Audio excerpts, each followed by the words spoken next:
ಈಗ ನಾವು ಒಂದೊಂದು ಏರಿಯಾವಾಗಿ ನಾವು ತಗೊಂಡು ಸ್ಥಳೀಯ ಸಂಸ್ಥೆಗಳ ಒಂದು ಕೋಆರ್ಡಿನೇಷನ್ ಒಂದಿಗೆ ನಾವು ಈ ಒಂದು ಕಾರ್ಯಕ್ರಮವನ್ನು ಪ್ರತಿ ಶುಕ್ರವಾರ ಮಾಡಬೇಕು ಅಂತ ನಾವು ತೀರ್ಮಾನವನ್ನು ತಗೊಂಡಿದ್ದೀವಿ.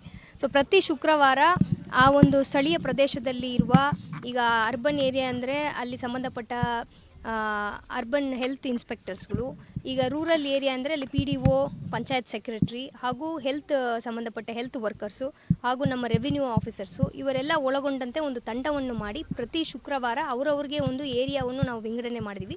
ಅವರ ಜೂರಿಸ್ಡಿಕ್ಷನಲ್ಲಿ ಪ್ರತಿ ಮನೆಗೆ ಹೋಗಿ ಅವರಿಗೆ ಜಾಗೃತಿ ಮೂಡಿಸುವಂಥದ್ದು, ಎಸ್ಪೆಷಲಿ ಇದು ಸೋರ್ಸ್ ರಿಡಕ್ಷನ್ ಮಾಡುವಂಥ ಕೆಲಸಗಳನ್ನು ಮಾಡ್ತಾರೆ. ಸೋರ್ಸ್ ರಿಡಕ್ಷನ್ ಅಂದರೆ ಈಗ ಡೆಂಗು ನಾವು ನಿಯಂತ್ರಣ ಮಾಡಬೇಕಾದ್ರೆ ಮೊಟ್ಟ ಮೊದಲನೇದಾಗಿ ನಾವು ಅದನ್ನು ಸೋರ್ಸಲ್ಲಿ ಎಲ್ಲಿ ಲಾರ್ವಾ ಉತ್ಪನ್ನ ಆಗ್ತದೆ ಅದನ್ನು ನಾವು ನಿಯಂತ್ರಣ ಮಾಡೋದು ತುಂಬ ಅತಿ ಅವಶ್ಯಕತೆ ಇರ್ತದೆ. ಅದನ್ನು ಮಾಡುವಂಥದ್ದು. ಇದುವರೆಗೆ ನಮಗೆ ಟೆಸ್ಟಿಂಗನ್ನು ನೋಡಿದರೆ 2016 ಕೇಸಸ್ಗಳು ನಮಗೆ ಸಸ್ಪೆಕ್ಟೆಡ್ ಕೇಸಸ್ಗಳು ಇದ್ದಾವೆ. ಸೊ ಅಷ್ಟು ಕೇಸಸ್ಗಳಲ್ಲಿ ನಾವು ಟೆಸ್ಟಿಂಗ್ ಮಾಡಿದಾಗ ನಮಗೆ 254 ಪಾಸಿಟಿವ್ ಕೇಸಸ್ಗಳು ಇದುವರೆಗೆ ನಿನ್ನೆವರೆಗೆ ನಮಗೆ ಡಿಸ್ಟ್ರಿಕ್ಟಲ್ಲಿ ರಿಪೋರ್ಟ್ ಆಗಿದೆ. ಇದು ಜನವರಿಯಿಂದ ನಿನ್ನೆವರೆಗೆ ಆಗಿರುವಂಥದ್ದು. ಅದರಲ್ಲಿ ಈಗ ಸದ್ಯಕ್ಕೆ ನಮಗೆ ಹಾಸ್ಪಿಟಲಲ್ಲಿ ದಾಖಲೆ ಆಗಿರೋದು ಡೆಂಗು ಪ್ರಕರಣದ 3 ಜನ ಹಾಸ್ಪಿಟಲೈಸ್ಡ್ ಇದ್ದಾರೆ. ಸೊ ಉಳಿದವರೆಲ್ಲ ಗುಣಮುಖರಾಗಿ ಮನೆಗೆ ಹೋಗಿದ್ದಾರೆ. ಸೊ ಇದನ್ನು ಪ್ರತಿ ದಿವಸವೂ ಕೂಡ ಪ್ರಾಪರಾಗಿ ಅದನ್ನು ಟೆಸ್ಟಿಂಗ್ಸು ಮಾಡ್ತಾ ಇದ್ದೀವಿ.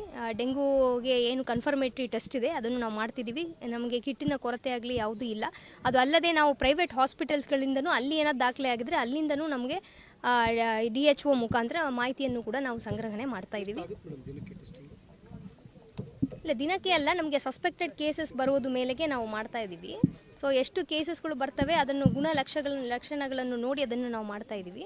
ಸೊ ಹಾಗಾಗಿ ನಾವು ಇವರ ಹೆಲ್ತ್ ಡಿಪಾರ್ಟ್ಮೆಂಟ್ ಏನು ಗೈಡ್ಲೈನ್ಸ್ ಇದೆ ಅದರ ಪ್ರಕಾರನೇ ನಾವು ಮಾಡ್ತಾ ಇದ್ದೀವಿ.